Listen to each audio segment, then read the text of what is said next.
Welcome to today's Talk Business and Politics Daily. I'm Roby Brock. We're joined by Jan Morgan. She is a Republican candidate for Arkansas governor. Good to have you with us. Great to be Jan, here. Thanks for the invite. And it's good to meet you. Yes. We have never been introduced before formally and face-to-face, so I got a bunch of questions because I got to learn a little bit more about you. Well, I've been busy on the campaign trail, meeting with the people, the folks, and there's 75 counties in the state, and that is a full-time job, getting to know people. So, but I had you on the agenda to get here, so we finally made it. Yeah, because we've had a couple of misfires there.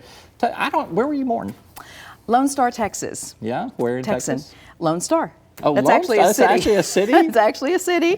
Lone Star, that. Texas, small little town, northeast Texas. Okay. Yes. All right, so... Went to Dangerfield High School. Dangerfield High School. Yes, and then East Texas State University, which later became Texas A&M University. Okay. So, yes. And then got into broadcast journalism, worked there for most of my adult life. And that's something a lot of people don't know about me. They think I'm just the gun range owner because that's how the media introduces me most of the time. Well, and but I've talked to some people that remember you from Shreveport Television. Yes, right. Because you were on there for a while. So. Most of my adult life, in fact, 27 years of my life, I spent as an investigative journalist, an award-winning investigative journalist, exposing waste, fraud, and abuse in government, which uniquely qualifies me for the position I'm seeking right now. All right. I'm still in your personal life. We're going to get to topics in a second here. Tell me about your parents. What your parents do in Texas? My mother's a school teacher. I come from a long line of school teachers. My father was an inventory analyst at TNN Warehouse. He's now retired. My mother's retired, both of them supporting me. So, grew up in a small town, great family, have one sister who's a marketing person, and of course I'm a wife, a mother, a small business owner now in Hot Springs, Arkansas. Just one. Just one? Yeah, I don't know how people girl? do them more than one thing. One daughter, I got three, so, I'll give you some tips. There's where all your money goes. You got one daughter? Yes. All right, how old is she? She's 24. 24, what does she do? She wants to become a nurse. She's in college, and that's her maybe even a physician's assistant eventually. Yeah. So. All right. So you're a small business owner. We talk about the gun range stuff all the time. You and I never have because we haven't sat down and had a conversation before. Right. I don't know much about how the gun range business operates. We do talk business and politics here. Right. Tell me how the gun range business is these days. Is it good? Is it well, bad?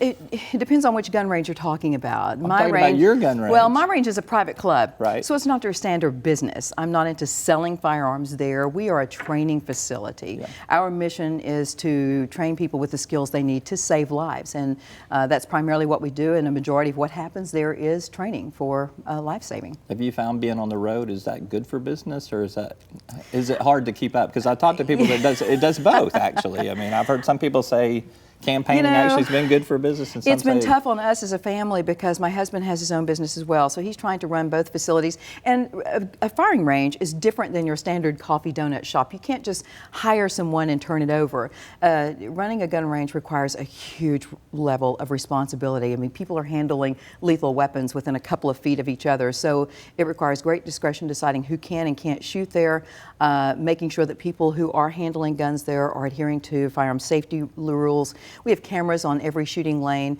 We're fortunate that in the 5 years that we've owned that facility, we have a 100% accident-free record. That's awesome. Very few shooting ranges can boast of that, and I'm almost afraid to.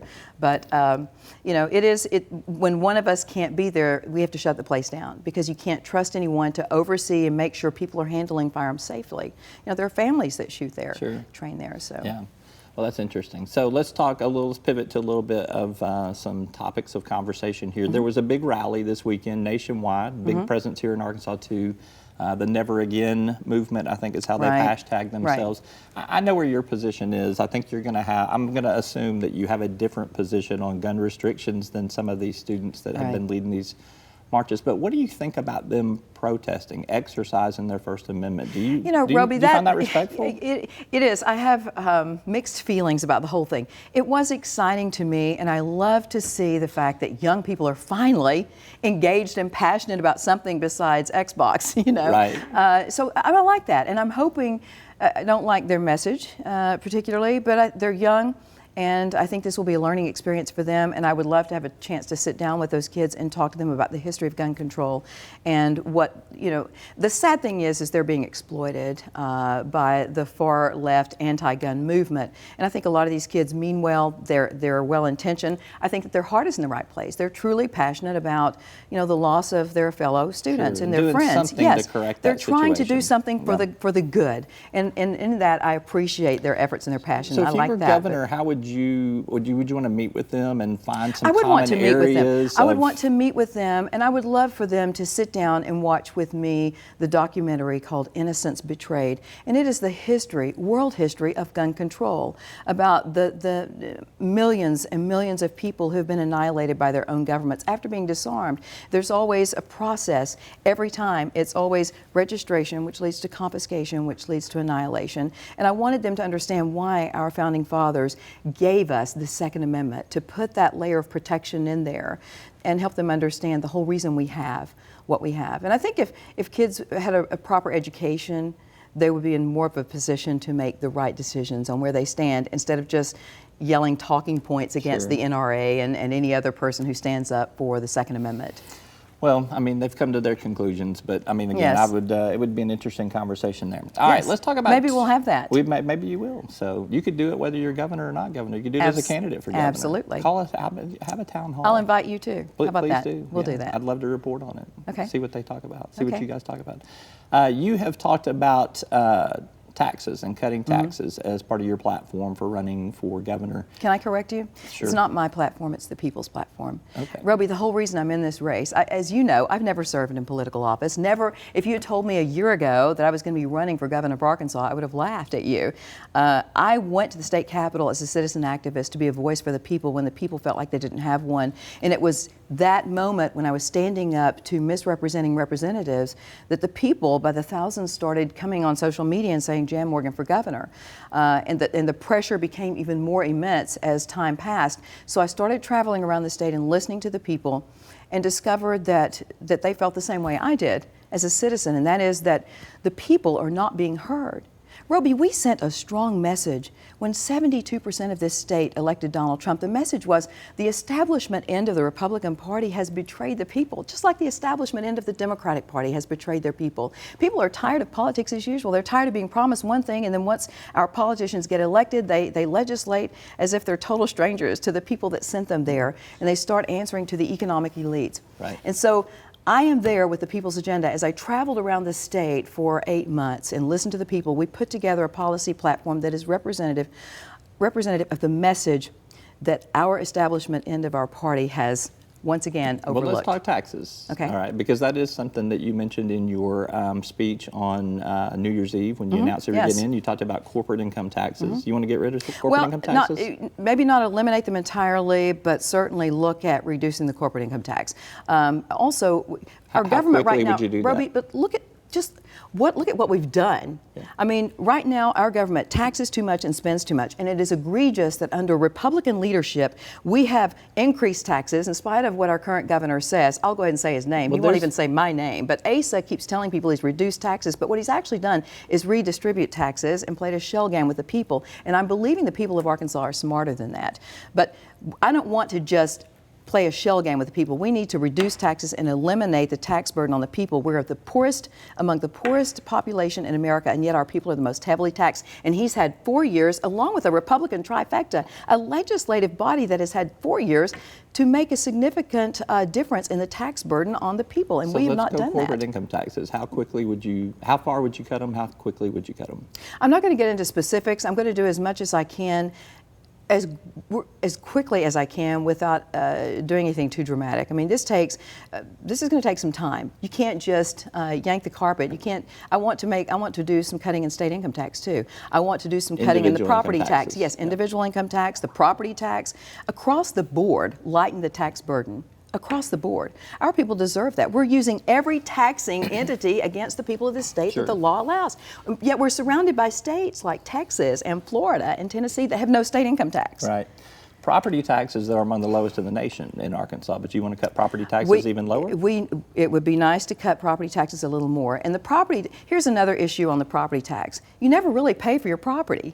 You never really do. You never really own your land. Even if you pay off your property, the first time you skip paying your property taxes, what's going to happen? So you think property taxes ought to end at some point in time? I think, no, maybe not necessarily end, but I think we can lighten the burden on the people. Okay. And we shouldn't be penalized every time we do something to improve our property. Suddenly it's going to cost. In fact, I talked to a lady just last week. It appreciates in value. Yes. Sure. She added a covered back porch, and her taxes went up $600.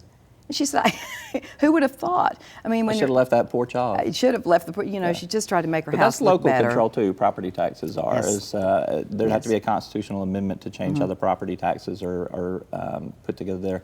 So let's talk individual income taxes, because you mentioned them too. That makes up about 49% of state government revenues. How far would you cut state income Roby, taxes? as you know, I feel that we do not have a revenue problem in this state. We have a spending problem in this state, and our current governor has had plenty of opportunity to reduce spending, and instead he has increased spending every single year that he has been in office. Right. That is another reason I'm in this race. The people of this race are saying we need a conservative, a fiscal conservative. We don't have that right now. When you take, with the Republican trifecta, his first year in office, he grew spending by $133 million. His second year, he increased spending by $140 million. His third year, $160 million. Now he's saying this year, $172 million. Right. That's over $600 million in increasing spending. Right. You can't grow government and increase taxes and grow bureaucracy and say you're for the little guy. So what would you cut? Tell me where you'd start shrinking government. Arkansas Works is devastating our economy. Well, that's $55 million. That is devastating our economy. And if Asa Hutchinson had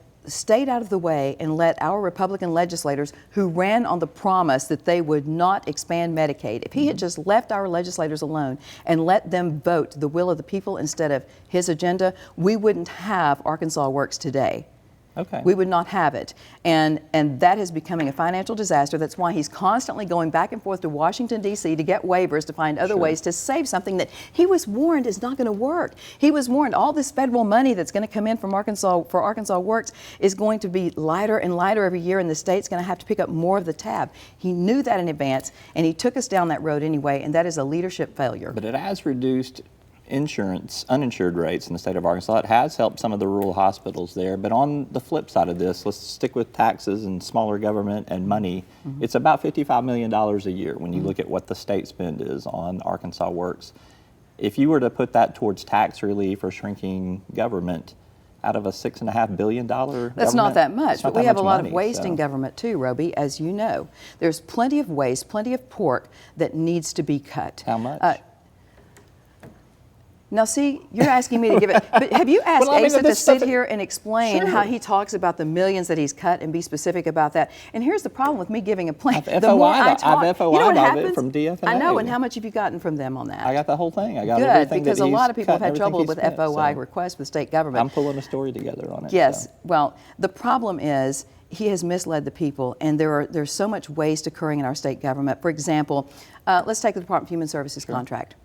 He chose a $20 million higher contract than what the legislative panel handed him and said, this is what you should go with. If you're not going to listen to the people who were elected to represent the folks of the state who said, this is the contract you need to accept, it's $20 million less, and instead you choose one that costs the taxpayers $20 million more, if you're not going to listen to the legislators, why have them? Why not just run the government like you're the king? So give me, we'll speak in and then bigger there's a $60 million here, juvenile services contract. It goes on and on and on. We've got people at the top end of our agencies. He's now talking about cutting agencies and regulatory boards. I've been talking about that on the campaign trail. We have way too many for this state. Why is it he's just now talking the conservative talk now that he's got a primary opponent? It's so transparent, Roby, and the problem is the people aren't buying it because he's had plenty of time to be a conservative and he hasn't been. We're going to give them a choice. All right, last question here to pull all this together. So let's just say it's a $6.5 billion budget. How much waste, fraud, and abuse do you think is truly in there? If you were to, I'm not going to put a number on it because as sure as I do, you're going to come around and try to find a way to I'm just asking. I just for tell some you specifics, that so. people in this state are looking for common sense fiscal leadership. Tim Griffin and I are fiscal conservatives. Tim Griffin and I will work together. I will pull him out of the attic that the governor has put him in, because Tim's agenda is the people's agenda. He's more in line with the message that the people of this state sent when they elected Donald Trump, and so is Jan Morgan. Tim Griffin and I will issue a double dose of fiscal conservatism that this state has never seen before, and we will turn this state around financially. We will not grow spending. It will not happen. I went to college with Tim Griffin. I got pictures if you need them. You just let me know. So, okay. All right. Last question for you. I promised that was the other one, but this is my last question. You're a motorcycle enthusiast. What's the best scenic highway in Arkansas? Is it 7? Highway 7 from Hot Springs to Harrison, Arkansas. Okay. That is the most beautiful ride. I'll go with that one. And of course, any motorcycle enthusiast will tell you that it's the curves that make the ride. It's not the destination, it's the journey. Yep. So. All right, Jan Morgan, good to visit with you. Nice to visit with you as well. Absolutely. All right. We still got more to talk about, but we're out of time for today. That is all for today's Talk Business and Politics Daily. I'm Roby Brock. Thanks for tuning in.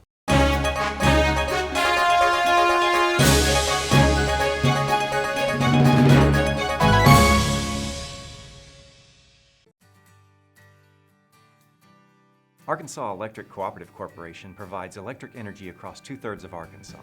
This is an exciting time in our energy history, with incredible progress being made in renewable energy and storage technologies. As our energy portfolio continues to diversify, we'll maintain an all-the-above strategy to provide reliable and affordable electricity. Ever since the first light bulbs were placed in our members' homes, the electric cooperatives have been the solutions provider for our members, and we want to continue that well into the future. Each day, the promise of our nation begins again. Arkansas and America, moving forward. I help make that promise a reality. It's not for everyone, but people everywhere depend on us. Oh, I love you too, sweetie. Trucking delivers, or everything stops. And that's what drives me.